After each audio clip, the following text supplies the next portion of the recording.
और अब खबर उत्तराखंड विधानसभा सत्र से जुड़ी। 7 जून से उत्तराखंड विधानसभा का सत्र शुरू होने जा रहा है। इस बार विधानसभा सत्र गैरसैंण में आयोजित किया जा रहा है, जिसके लिए तैयारियां शुरू कर दी गई हैं। सत्र को लेकर विधानसभा स्तर और शासन स्तर पर तैयारियां भी तेज कर दी गई हैं। विधानसभा का बजट सत्र 3 दिन का हो सकता है।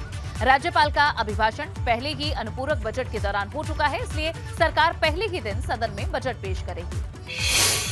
तो मुझे लगता है कि ये वाला सत्र गैरसैंण में होने की संभावना है और अभी तक का जो प्रोग्राम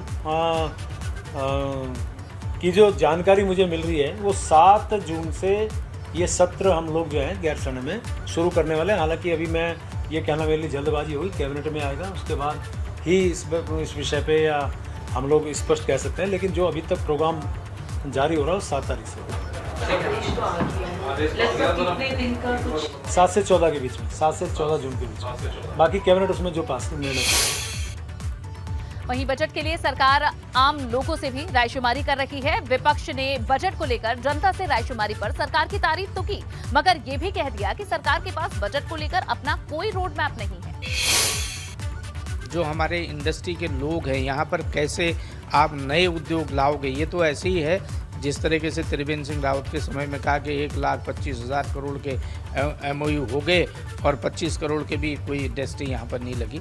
बड़ी इंडस्ट्री कोई लाएं तो अच्छी बात है, क्योंकि डबल इंजन की सरकार है, लेकिन मुझे लगता नहीं कि सरकार में कोई इच्छा शक्ति है, सरकार के मंत्रियों की कोई इच्छा शक्ति है। खबरों में आगे बढ़ेंगे। मंत्री धन सिंह रावत चंपावत उपचुनाव में मुख्यमंत्री के प्रचार में शामिल होने पहुंचे। इस दौरान धन सिंह रावत ने कहा कि उपचुनाव में भाजपा की ही जीत होगी और कांग्रेस कहीं भी नहीं टिकेगी। कांग्रेस पूरे देश में साफ हो गई है, तो मुझे लगता है कि अब इसके आरोप के अलावा उनके पास रह भी क्या गया। हम लोकतांत्रिक मूल्यों के आधार पर चुनाव लड़ रहे हैं, घर घर संपर्क कर रहे हैं, मतदाताओं से मिल रहे हैं। कांग्रेस जो है।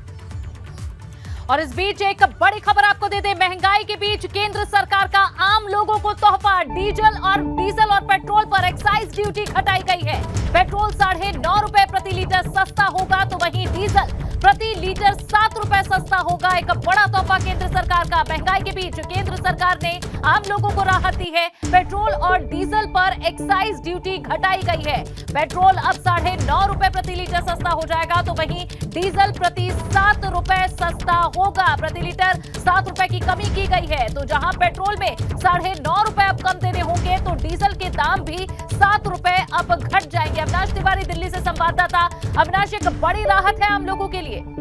जी बिल्कुल, अगर बात करें जिस तरीके से अभी केंद्रीय वित्त मंत्री निर्मला सीतारमण ने इसका ऐलान किया है कि केंद्र सरकार ने सेंट्रल एक्साइज ड्यूटी पेट्रोल और डीजल दोनों से घटा दी है। अगर पेट्रोल से बात करें तो 8 रुपए प्रति लीटर सेंट्रल एक्साइज ड्यूटी घटाई गई है और डीजल से 6 रुपए प्रति लीटर सेंट्रल एक्साइज ड्यूटी घटाई गई है, जिसका असर ये होगा कि पेट्रोल अब 9.5 रुपए प्रति लीटर सस्ता होगा और डीजल 7 रुपए प्रति लीटर सस्ता होगा। तो जो एक तरीके से महंगाई को लेकर विपक्ष लगातार हमलावर था केंद्र सरकार के ऊपर, वहीं अगर बात करें तो अब इसके साथ साथ केंद्र सरकार ने निर्णय लिया है गरीबों कल्याण के लिए। और इस बीच एक बड़ी खबर और आ रही है। अगर बात करें तो जो सब्सिडी वाला गैस सिलेंडर है उसमें भी 200 रुपए प्रति गैस सिलेंडर को जो है बढ़ाया गया है, जिससे कि जो तमाम तरह बेनिफिशियरीज हैं उनके पास अब ये योजना पहुंचेगी। तो बड़ी खबर है महंगाई को लेकर। जिस तरीके से पेट्रोल डीजल और गैस सिलेंडर को लेकर विपक्ष हमलावर था, सरकार ने जहां पेट्रोल डीजल से सेंट्रल एक्साइज ड्यूटी हटाए हैं, वहीं अगर बात करें तो जो सब्सिडी वाला सिलेंडर है उसमें अब 200 रुपए प्रति गैस सिलेंडर देने का और ज्यादा सरकार ने ऐलान किया है, जिससे कि 9 करोड़ लोग जो हैं गरीब लोग,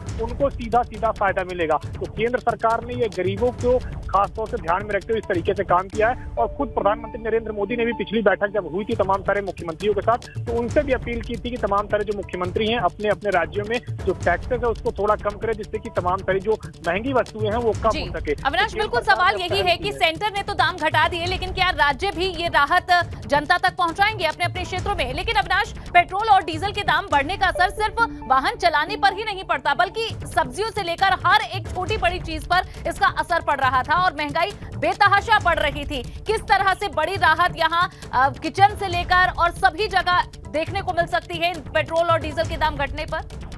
जी बिल्कुल, जाहिर तौर से बात है कि जिस तरीके से पेट्रोल डीजल के दाम बढ़ते हैं तो तमाम सारे खाद्य वस्तु जो हैं उनके भी दाम बढ़ जाते हैं, क्योंकि भारत में जो माल ढुलाई होती है वो तमाम सारे ट्रक से है या फिर किसी भी अन्य वाहनों से होती है, जिसमें कि डीजल के दाम बढ़ोतरी होने से सीधा सीधा असर पड़ता है। अब ऐसे में जब डीजल और पेट्रोल के दाम में घटाई हुई है तो उसके बाद जाहिर तौर से बात है कि जो तमाम सारी खाद्य वस्तुएं हैं उन पर भी कुछ ना कुछ असर देखने को मिलेगा, उनके भी दाम घटेंगे। चाहे सब्जियों की बात करें, फल की बात करें, दूध की बात करें या चाहे अन्य खाद्य पदार्थों की बात करें, तो ये एक बड़ी राहत है। बिल्कुल एक बड़ी राहत है महंगाई के बीच में केंद्र सरकार की ओर से आम लोगों को थोड़ी राहत यहां दी गई है। अविनाश, शुक्रिया इस पूरी जानकारी के लिए।